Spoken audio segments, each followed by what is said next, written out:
Alright guys, welcome back to the channel and to the garden. In today's video we're just going to be doing a waterfall build on an existing pond. I'm going to show you how you can transform any pond and add a waterfall, and what we'll do is use the Biling 20w solar panel kit. So it's going to be sort of a solar fountain off the back here. Just show you the build and the process we go through to do so. Alright, so I just want to show you the kit that we're going to be working with for the build today. We've got our solar panel. This is the Biling 20w 875 liter per hour pump. So this is your solar fountain or solar pump. We're going to be using a very small offcut of pond liner, and you can see we've just got some old underlay here which we're going to be using for underneath the liner as well as in between the stone. Very messy pond here which we're going to be cleaning out using these stones here to create a small waterfall, I think coming down sort of this area here and trickling back into here. So we'll just kind of show you the process as we go along. First step, what we're going to do is just to drain this pond here. So you can just see here, what I'm doing is just utilizing the pump that we've got. I've put the pump into the water to help empty out the pond. What we can do is give it a good clean then and start kind of prepping the area for the new water feature.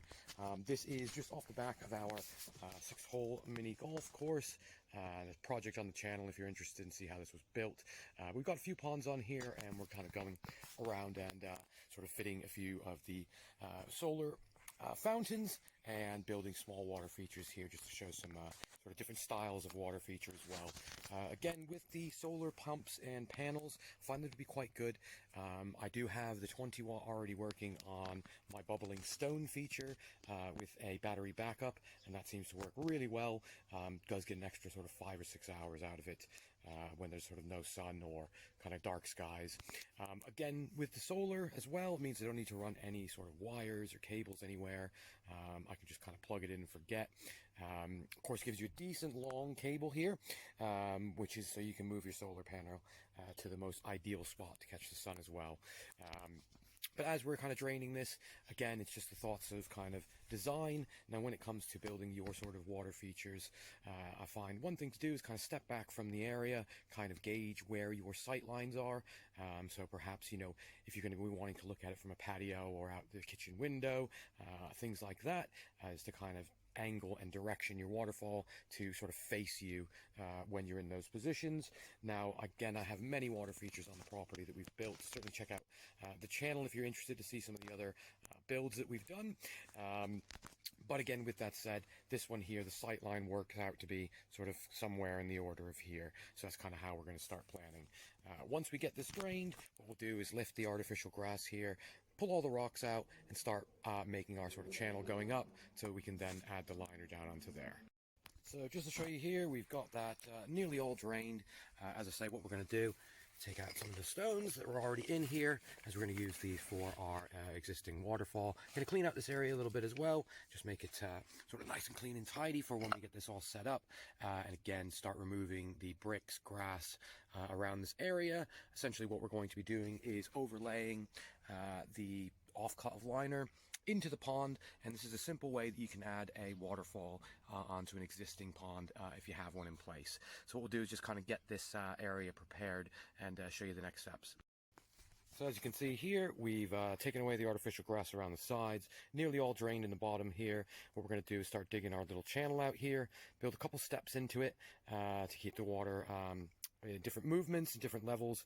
But again, going to start kind of putting the liner down and underlay down, underlay going in first, then liner. Then we're going to use underlay on top of the liner to also protect the liner there as well. So just going to start kind of excavating that area just in there. All right, so you can just see here now what we've done is made a few sort of steps, keeping the top water level not much lower than the top of the pond, again, as we are kind of overlaying the liner on top. But you can just see here what we'll be doing now is you can see I've made sort of almost a little pooling area in the back there. That's where the water is going to initially enter, pool up, and then come out over the stones down into the lower pond here. You can see we've got our existing underlay underneath here. What we're going to do is run the underlay matching this one up to the top here, and again, just ensuring that we do kind of get a nice cover over on that there. The liner, the underlay is now placed in place. What we're going to next step is to do is take the liner and overlay that, making sure that we go back into the pond over the old liner there. Just as we look here now, of course it looks a bit messy at the moment until we kind of tidy it all up, but you can see we've got the liner over the top, just enough to kind of fit, make a pooling area and start coming down. What we're going to do is start getting another piece of the underlay on top and start to generally place the rocks there. You can just see now I have the initial couple rocks here placed. These are my sort of waterfall sill stones, if you will. What we'll then do go around is place more stone up along the sides, but kind of getting the initial waterfalls in first I find is one of the best ways. I always find to kind of try and set the bottom stone if you can first and work your way up. I find it's easier to kind of work out levels and heights that way. Now, of course, with this particular one here as well, you know, early stages, what we're going to then do, take some of the dirt that we've excavated out and backfill along the edges of the liner on both sides to pull the liner in and tuck it in as much as we can into the rocks. It just saves us having to fix as many holes and leaks underneath the waterfalls as it goes here. Now with this one here as well, a couple methods you could go with. You could go with sort of like a waterfall foam to fill in the gaps here, which I do highly recommend. You know, if you're kind of starting off or initially building, very good once again to kind of fill those gaps without you know, needing too much additional gravel and things like that, and does help to make a nicer seal, keeping the water coming out over the rock as opposed to once again going underneath it there. So what I'm going to do is start backfilling this with gravel along the sides, tucking in the liner as close to the stones as we can, and once again start kind of decorating on that side. Then just say the other method you could do is things like concrete. Of course that does work quite well, but it takes a lot longer to set and dry to test it, so the waterfall foam generally is kind of the one I would recommend on that side. Another good thing to do is if you've got a small level, always good to check the level of your stones as you're going down. You can just ensure that you get you know, the waterfall flowing as you do wish it to do. But with that said, we'll get that graphical and show you what that looks like. So for this particular build, I'm going to be using concrete to kind of backfill just in the waterfall area here. I have just checked and I have ran out of the aqua foam that I typically would use otherwise. So what I'm going to do is just get that mixed up. It's a general purpose concrete, mixing it as per the instructions on the package, and we're just going to be filling in some of the drops and little holes, hopefully creating a nice sort of seal on that as well. So the concrete has been added, and you can see I've added a few more sort of smaller stones just around here. If you come down to sort of eye level, you can just see we've got sort of the 3 drops, 1, 2, and 3. The bottom half here will be done once this all dries. I need to test this top half before I do the bottom half that's actually in the pond area here. Again, my main concern was really getting this kind of firmed in, getting the initial concrete lay into it, and of course adding the smaller stones. Again, we've got a little pooling area at the top, which we're going to hide with the stones so it looks like it's just coming out of there. And once again, hopefully we'll get a nice sort of waterfall coming right into the pond in there. And again, this sight line works very well from the house, so even at the very top of the garden, you can see the bottom part of the waterfall here, which should hopefully be the sort of biggest bit. So we're just going to let that cure, and then we'll show you the first test on the top half. So you can see here, we've let the concrete cure for around about 24 hours now. There's a lot of mess around it at the moment. I still need to clean all this up here. But what we'll be doing next is to trim back some of this existing excess liner here, really just to ensure that we can kind of tuck this all in and start thinking about sort of plants around it, various things like that. But just to show you that there, you know, again, still need to run the first sort of water test, but we will do that once we've trimmed back the liner a little bit. So just before I trim this up, I just wanted to show you the first time kind of running the waterfall here. Or the top section, let's say. You can see at the bottom here, we do need to add a bit more sort of stone when we do the bottom section here. But for now, we're getting a very small sort of little waterfall, which you can just see there if I come in a little bit closer. It's going to get a nice little one there.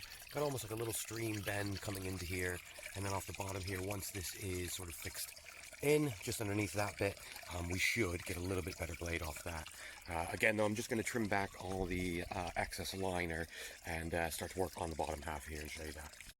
So just to show you here, we've trimmed back the liner on this side. What we've had to do is push a little bit of dirt back in just to keep the level, water level. Same on that side. What we're going to do is backfill with a bit of gravel, try and blend it in, probably try and use a few mosses to try and again, kind of make it look a little bit more natural in here. But as you can see, just sort of off the back here now, again, we need to hide the tubing going up, but you can see now a little pond, and all the decoration inside needs to be done as well.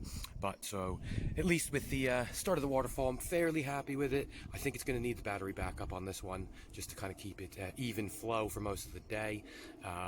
But as you can see, again, nothing dramatic, really just a bit of water movement back here into this pond here. So at the next stage here, you can just see I've replaced some of the old artificial grass that's going along there, really just keep tying in with the rest of this little area on the mini golf course.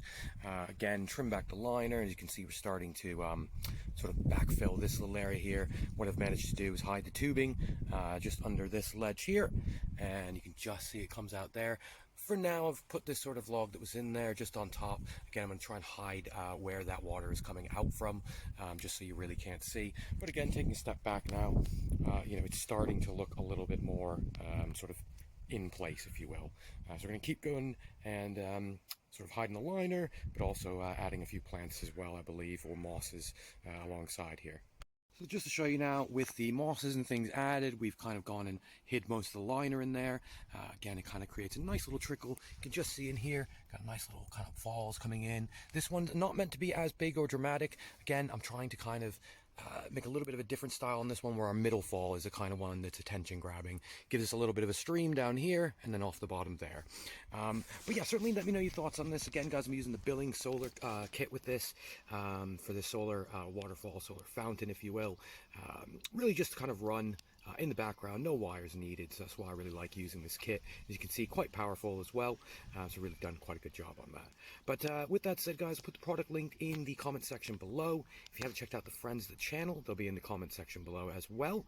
Of course, thank you for watching. Please let me know your comments and thoughts on this one, and keep an eye out for future builds. We've got quite a few coming up as well.